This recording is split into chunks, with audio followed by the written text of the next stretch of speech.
Today, the United States, together with our allies and partners, has reached a historic understanding with Iran, which, if fully implemented, will prevent it from obtaining a nuclear weapon.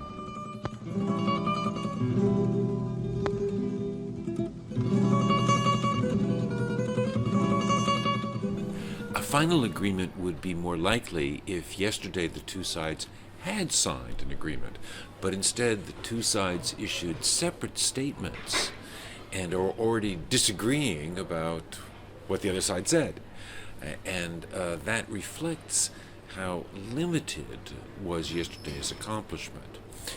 The Iranian side from the beginning had insisted that all that was going to happen at the end of March was an evaluation of how things were going and a decision about whether or not to continue until an agreement was reached at the end of June.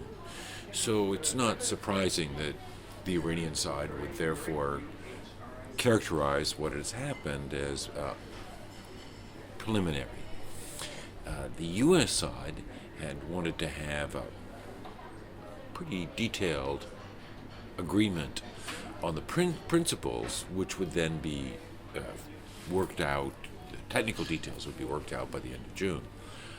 And this disagreement about process is discouraging because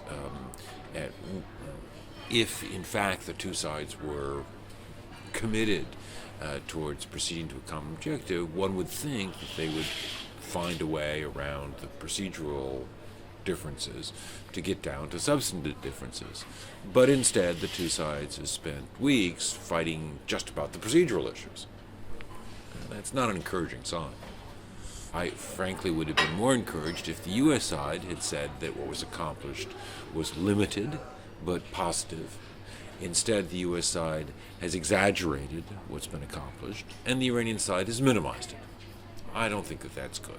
I think that a more solid agreement would be based on each of the two sides recognizing that they have made a important step, but a limited step.